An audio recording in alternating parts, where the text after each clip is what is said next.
গরুর মাংস খুবই লোভনীয় একটা খাবার এবং সেটা যদি হয় পছন্দের তালিকায় সবথেকে ১ম এই। আমার তো গরুর মাংস খুবই পছন্দ।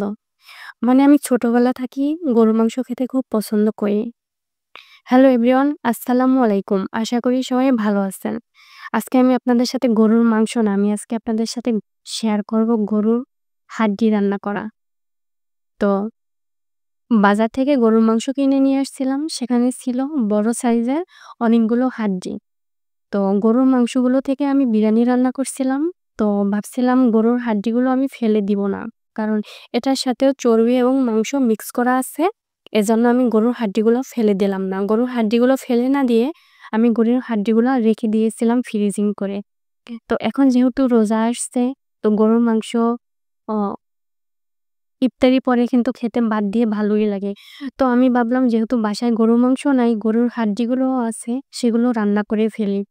তো আমি ঝটপট গরুর হাড্ডিগুলো নামিয়ে নিলাম ফ্রিজ থেকে। নামিয়ে আমি কি করলাম, গরুর হাড্ডিগুলো আমি আলু দিয়ে রান্না করব। শুধু গরুর হাড্ডি না, এখানে গরুর হাড্ডির সাথে মিশানো কিছুটা মাংসও ছিল এবং ৪-৫ টুকরো মাংস ছিল।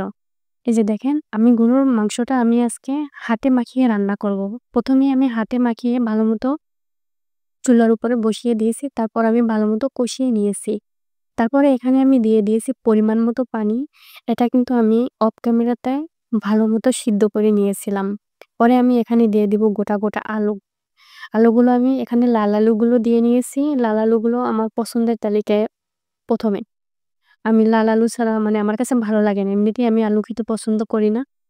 তো যেহেতু এখানে আমি আলু দিয়ে দিয়েছি, এখন আলুগুলো আমি ভালোমতো কষিয়ে নিব।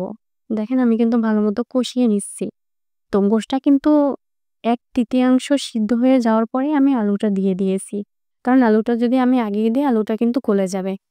তো আমার গরু গোশের সাথে সবসময়ের জন্য খেতে বেশি ভালো লাগে রসুন। তো রসুনটা না হলে তো হয় না। তো এখন এখানে আমি দিয়ে দিব ২ টা আস্ত রসুন। তো দিতে চেয়েছিলাম না ১ম এ। তারপর মনে হইল যে না থাক, ইফতারির পরে হয়তো খেতে ভালোই লাগবে রসুন দিয়ে ভাত। তো পরে আমি এখানে ২ টা আস্ত রসুন দিয়ে দিচ্ছি।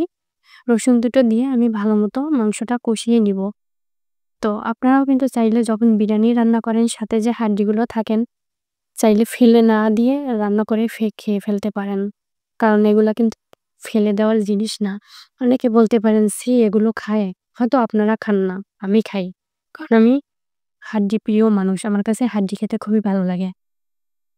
এখানে শুধু হাড্ডিও ছিল না, এখানে চর্বি এবং আ কয়েক পিস মাংস, সলিড মাংস রেখে দিয়েছিলাম। সবগুলো মিশানো ছিল।